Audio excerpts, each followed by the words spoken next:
Everybody, this is Siddhant here, and here's going to be another recap on what happened in the EWC. Short recap, I'm not much of a MOBA guy, so I won't take too much time glossing over the details. But that's what happened yesterday, and then we are going to follow that up with what's about to happen tomorrow. Like I discussed in the previous stream, we have the Blast Premier Bounty Season 2 coming up. So, pretty excited about that as a CS2 fan myself, as the title says it so clearly. Lead us to enjoyer as generic as it gets, but that's about it. All right, so let's take a look at the recap on EWC. So we've got D plus Kia as our League of Legends champions in the EWC, and this was a pretty, what would I say, surprising sweep.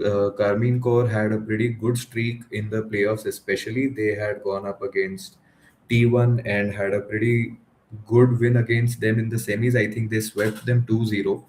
And the previous match, the quarterfinal as well, was a sweep. So it was a little shocking to see them get swept 3-0. But I guess D plus Kia was just that good. So the Korean vehicles managed to get a proper stream roll. So that's about it as far as League of Legends is concerned. Props to Kia and enjoy the victory. Next up, we have the Dota finals as well that wrapped up yesterday, and Parivision managed to beat BetBoom 3-1. So this best of five managed to go to four games at least, but BetBoom won game five. That was a little close. Game two was also close, but then since game two, Parivision just took the reverse sweep and won it cleanly. I think games three and four were more one-sided than the first two games. But yeah, so end result, as you can see, that's Parivision lifting the EWC Dota trophy. And now that three of the major esport titles are done, we are now going to focus on the mobile titles that are going to start up. I think Mobile Legends is going to start their leg of the EWC tomorrow, and there's still a bit of time left till the final leg of the EWC starts, and that's Counter Strike. But till that time, we do have a couple of tournaments up and coming. And to begin with, we have the Blast Bounty, as I mentioned earlier. So let's take a look at the lineup that we have tomorrow. Just a second. All right. So, if anybody tuned in the previous stream, we did have this creative pulled up from the Blast Twitter handle. So day one, we've got four matches. I think Monday through Friday we're going, or Saturday we're going to have four matches a day and pretty well spread out throughout the day. So there's going to be 8-9 hours of proper BO3 Counter Strike for us to enjoy every single day. So the season is back and it's back better than ever. All right. So we've got the teams with a bounty on their head, and we've also got the challengers that are going to be eyeing for that bounty. Cool. So let's dive right into the terminal. And for those of you who were born yesterday, DG3 is a sports trading terminal built on top of Polymarket's deep liquidity. Every market that you can access on Polymarket, you have full control to access on DG3. And if you think we're just another wrapper on top of Polymarket, you're mistaken. We've taken a lot of time, a lot of effort to build on top of the existing liquidities, and I am going to show you how exactly as we proceed to the match markets. All right, so let's take a look at the future positions that I had taken in the last three. So Furia and Aurora were my picks, and let me just open that up. Not a lot of movement, as you can see. The prices are roughly the same as we had when we last picked those positions. So, off the top of my head, Vitality were at 33 or 35% favorites. to take the futures market, but as you can see, they've dropped down a couple percentage points and they're now under 30, which is a little more reasonable considering the amount of teams we have. So it's not just about tier 1 teams that have been playing at the top of the competition, but it's also about tier 2 and tier 3 teams that have been punching above their weight and have managed to earn their spot here. So you never know, upsets are always around the corner and they show up when you least expect it. So Vitality losing a little bit of their price going ahead is perfectly reasonable and not exactly shocked to see this happen. All right. Spirit, let's take a look. I don't recall their exact variation in price, but if we take a look at the last time, they are more or less stable, a 1% bump in price.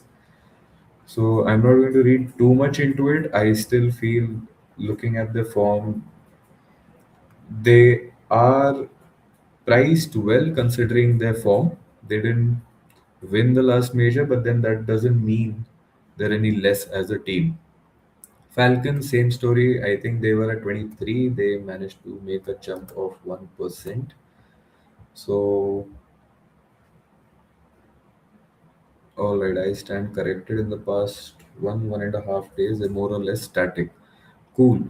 Furia, we picked the position at 8. The market price is at 9 for a buy at least. So there is expectation for us to make a little bit of profit on this matchup. So as you can see, the selling price is at 8, the buying price is at 9. So more or less break even, but then these prices, I would honestly expect anything other than the top 3 favorites to move after the first round of 32 matches have finished. Cool. So that's the futures market. Point of note, the liquidities have shot up significantly. I think everything was in the four-figure range when I was looking to place my trades the last time round, but everything has jumped significantly. We're in the upper five-figure ranges for the top three favorites. And then as we move on to the others, we can still see Aurora, G2, all crossing 40, 30K in volume and liquidity. Heroic probably has a jump, I would say, unless I'm mistaken. So they jumped up to 2 cents, all right, and this started at 1.5, jumped over to 2 for a very brief period, and then it normalized to 1.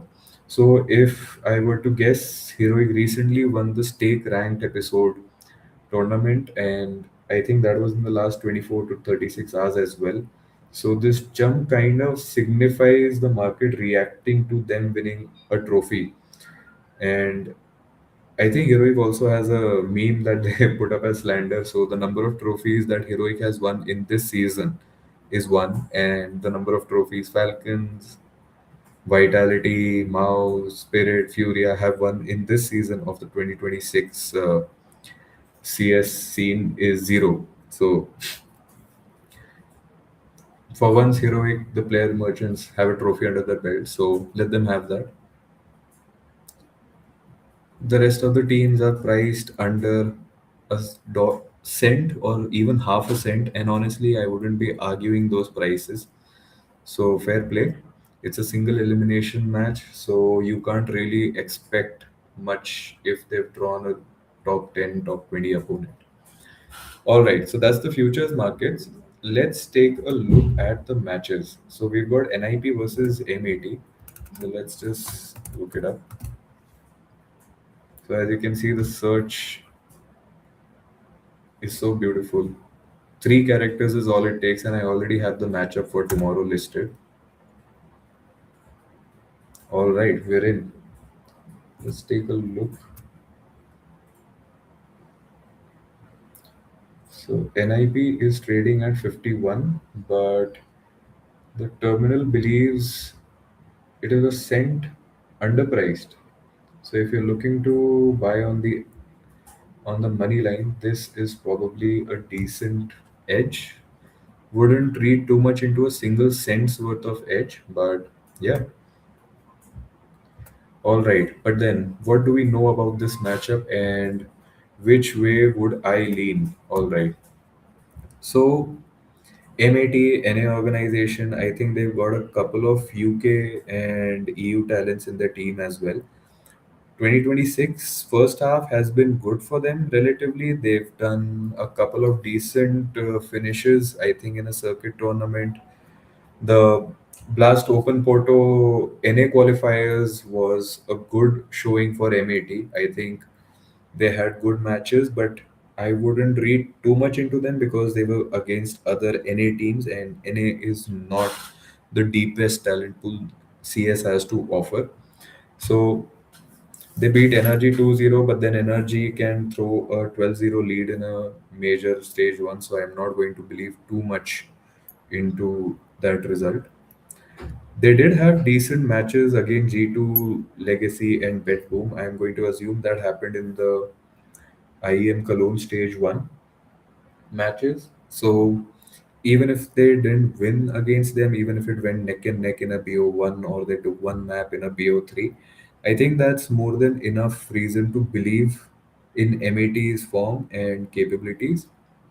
On the other hand, if I look at NIP has been a little disappointing, and I think they have been, like I mentioned in the previous stream, since their legacy roster had retired, and then there's this rebuild phase that NIP could never really make sense of.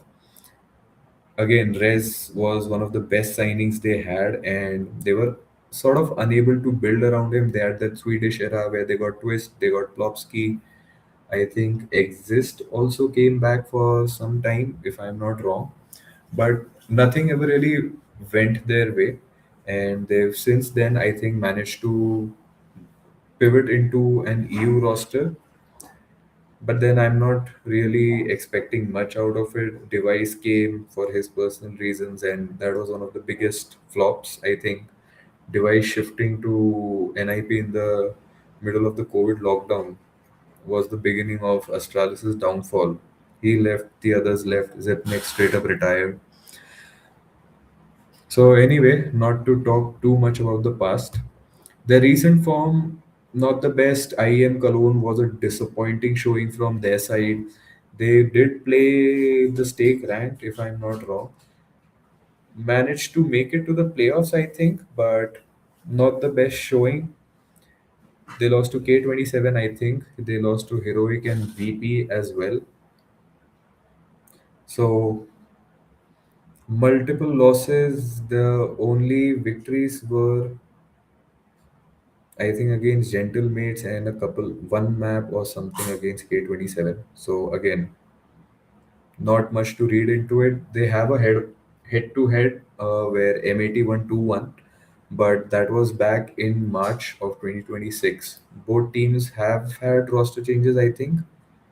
No, NIP is the only one that has made roster changes since then.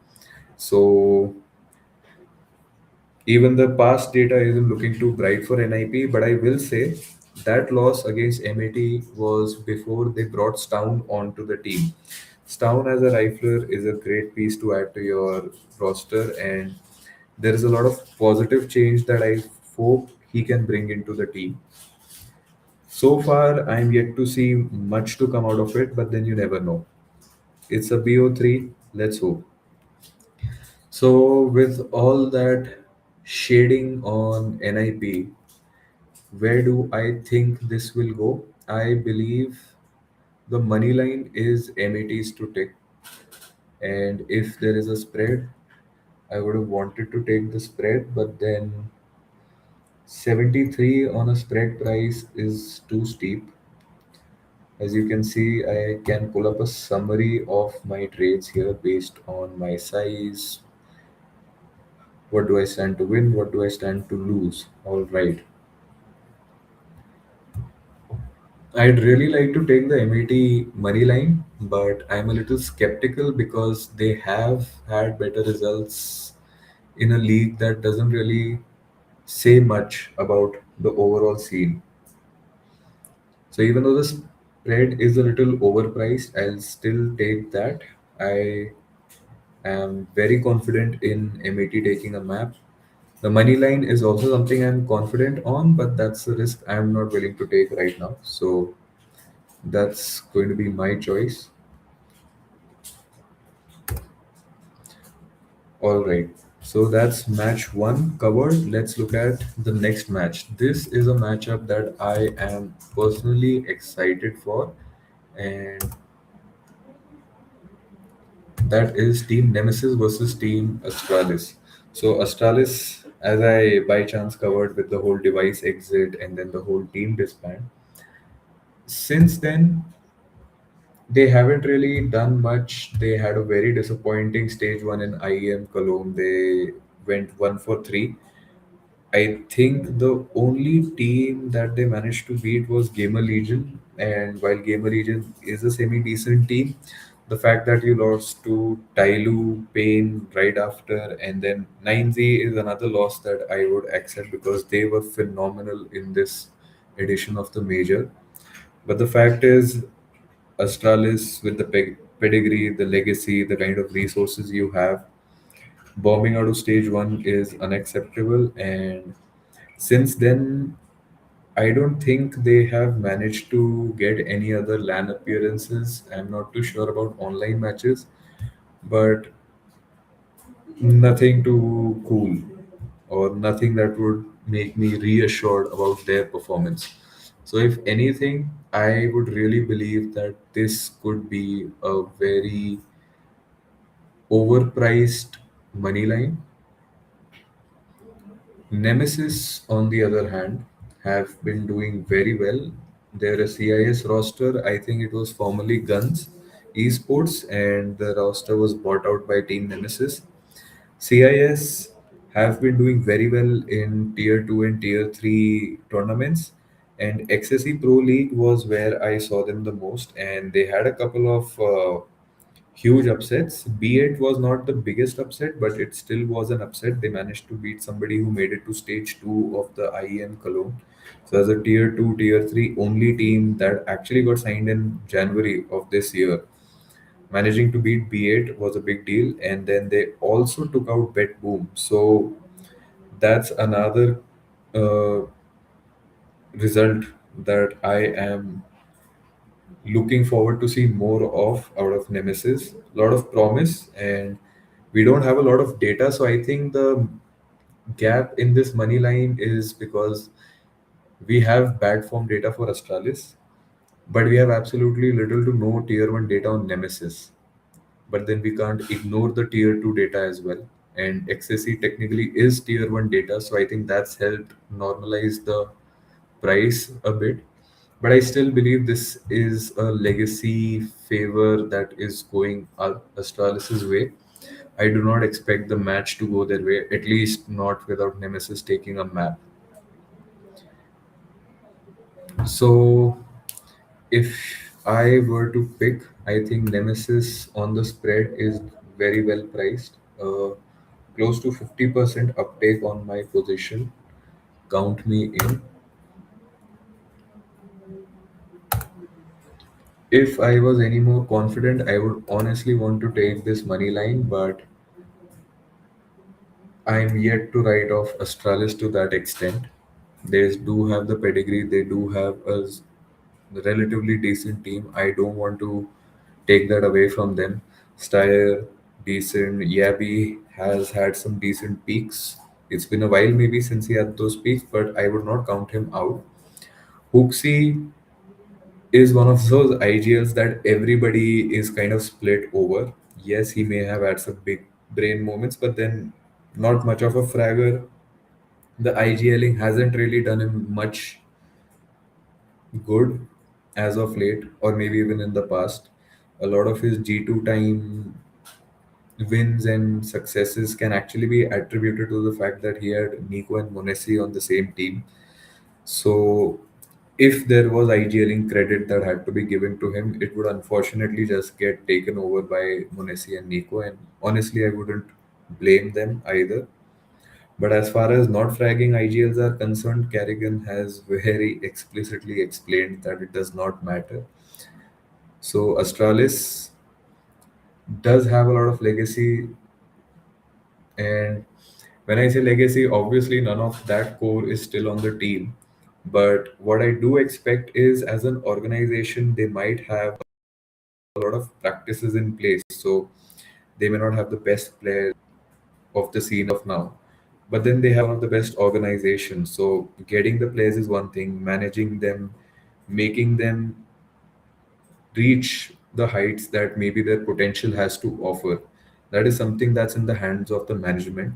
So that is something we don't talk a lot about, but that's also because we don't really know much about that side. But I believe Astralis may have had that figured out to the largest extent out of most, if not all, tier 1 teams.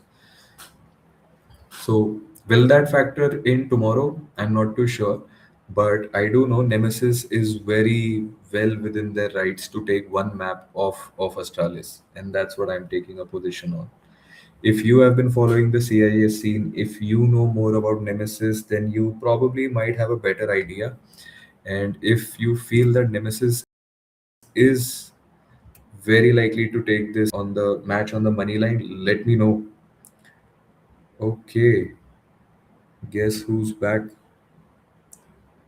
So we've got Naman back in the comment section. How's it feel, Naman, on the other side of the stream?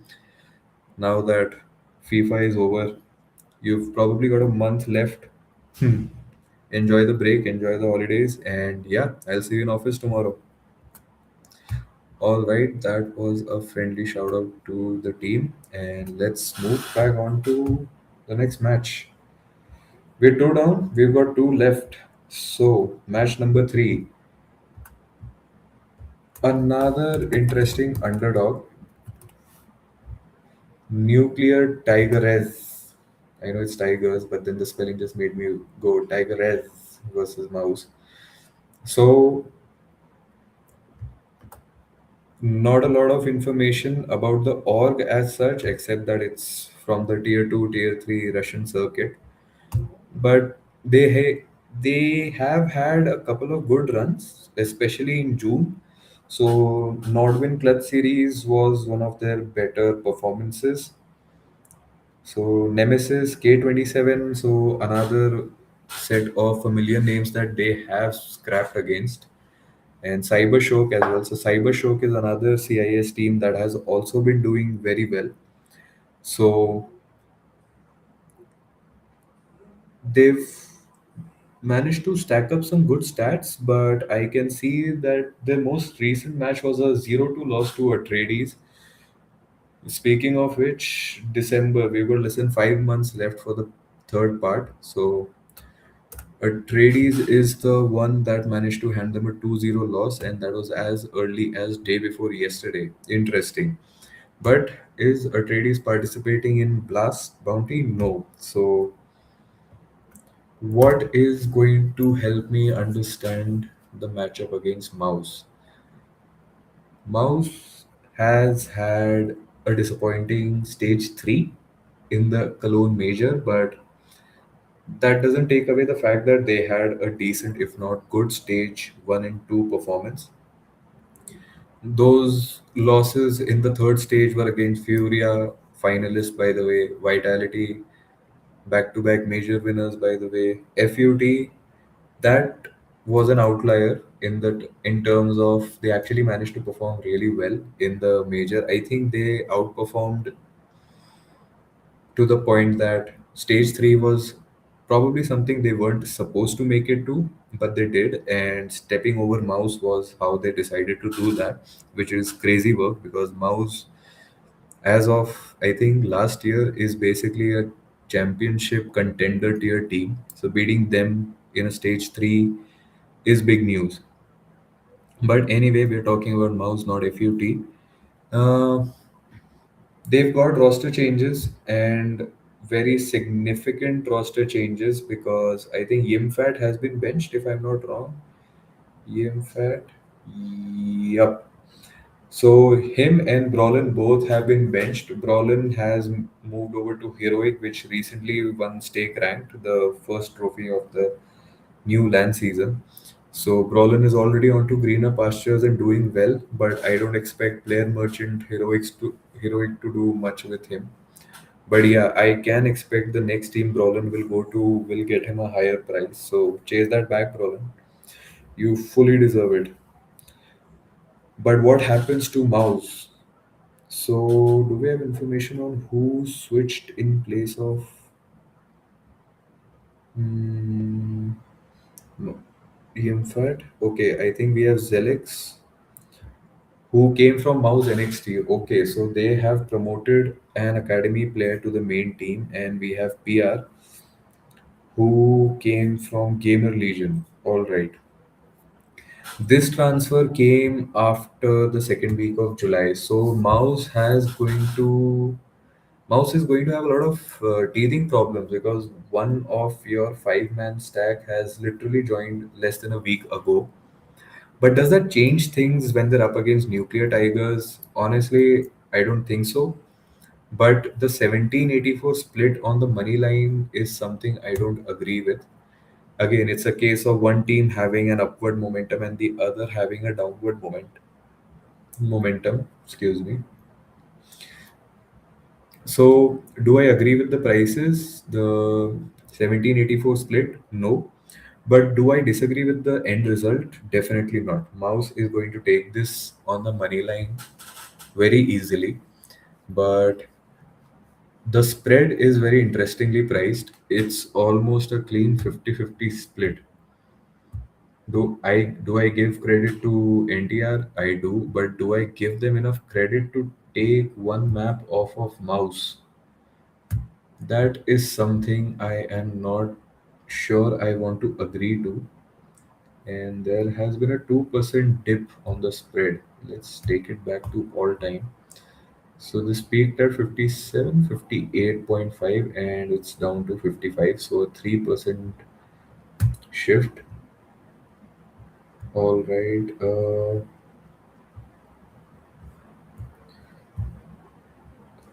Okay, so if we look at the live trade history,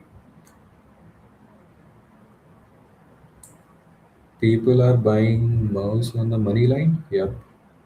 Okay. Somebody actually managed to get a 76-cent position is crazy. Then a mouse one minus 1.5. So they actually expect a sweep. And honestly, a mouse sweep is possible. I do not think it's that much of what do you call it? It's that much of a moonshot, honestly. This could be a spread where I am not too sure.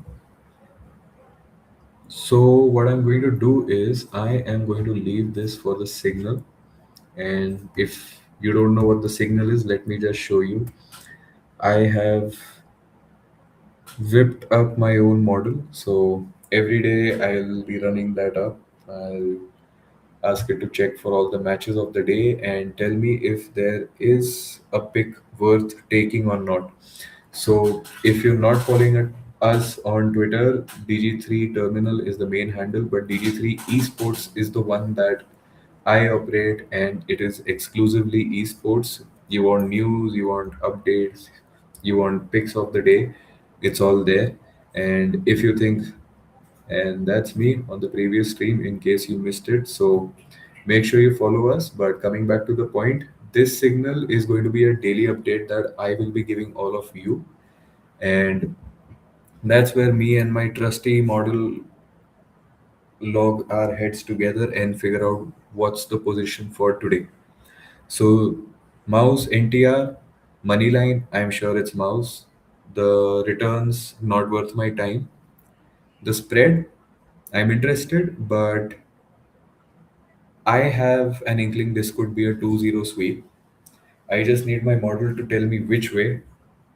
Don't be too surprised if this ends up becoming a 2-0 sweep in favor of NTR. Anything is possible. It's a new season. And by the way, if they actually manage to win, Nuclear Tigers win the biggest bounty of the day at $60,000. But if they do win that, they've got a target on their back. So that's something they'll have to look out for. But honestly, beating Mouse in your first S tier appearance and claiming a five-figure bounty right off of that, good problem to have. So honestly, get that bread. Okay, we are on the last match of the day. I'm not going to take too much time today. I might take a lot of time tomorrow because we might be streaming some matches. If you're into us streaming, placing live trades, you will have to let me know in the comments. I am not a psychic. I do not have a model to read into your minds. But if you're interested in that, more than happy to set that up on our next stream. All right, last match is Wildcard versus Alliance.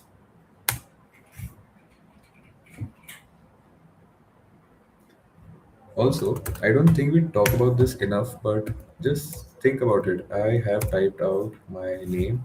I can actually just operate this off of the keyboard, like, see, it's kind of cool.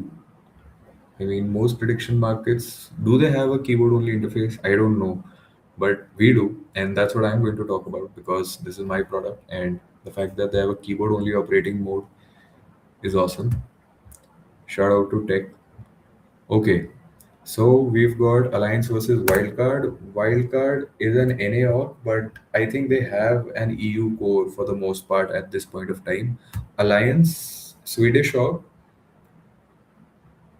most performances and records are honestly tier 2, tier 3. But like a lot of the names we took up today, Nuclear Tigers, but more importantly, Nemesis, this team has also had a good run in their circuits and XSE Pro League, where Nemesis, Alliance, and some of the other teams met up recently. Alliance is on the side of teams who've done rather well considering their history. Of course, the first match they had was a BO1 against Parivision, and they lost to Parivision, I'm sorry, but they managed to beat NIP and B8. That was another upset for B8, by the way, and it came at the hands of Alliance. And they lost to 9Z, but they lost 1-2. So they actually managed to take a map off of 9Z as well, who went on to win the whole tournament. But this Swedish chord is not something to be written off, especially in a BO3. And lucky for us, this entire tournament is operating on a BO3 basis. Wildcard, on the other hand, won a tournament in May, but that was a tier 2, tier 3 tournament, the BC Game Masters Championship. So they've also had losses to K27 and Gentlemates. A lot of teams have had skirmishes with K27. Interesting point of note, but Wildcard, all right, this is actually one of the funnier points. Let me just pull the match schedule up. So, as I mentioned earlier on, the teams that are up here, they are the ones with a bounty on their head, and this team in blue is the one that has taken them as their opponent for the bounty. So, despite Wildcard having a bounty on their head, they are with the lower chance of actually.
Okay, so sorry about that, folks. We might have had a malfunction somewhere along the lines. All right, coming back to where we left off of Wildcard versus Alliance. So, Swedish Hog up against an NAR with a mixed EU team, honestly. Wildcard, despite being the team that has a bounty on their head, has the lower price. So, Alliance's recent form is clearly in their favor, and the market believes, and honestly, so do I, believe in Alliance to take this money line, but I would have had more confidence on Alliance in a BO1 money line. So the problem for me is, since Wildcard is the underdog, that means the spread is in favor of Wildcard. Now, do I expect them to take one map? Honestly, yes. But at 65, it's a price I'm not too keen on. But it is interesting how the team with a bounty on its head is being priced and treated like the underdog. That's obviously because when Blast Bounty decided their seeding, they took into consideration the rankings as of 2nd June. And since it's been almost a month and a half, 2 months at this point since that snapshot was taken of the rankings, a lot has changed.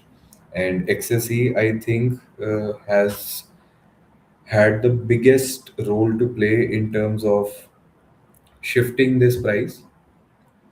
I definitely don't expect them to take a 2-0 sweep over wildcard, but if I wanted to take a stab at it, I think Alliance Moneyline would be the way to go. Priced at 63. Decent price, decent returns, definitely would be my pick. But this, like the Nuclear Tigers matchup, is going to be something I will probably wait on my signal to guide me. Cool. So that's all four matches covered up. I have two positions taken on tomorrow's matches, and two positions are yet to be taken. And if you are interested to know which side am I and my model leaning, I would highly recommend following us on X, that is DG3 Esports, esports wing of DG3 Terminal, your one stop shop for all things prediction markets if the sports related.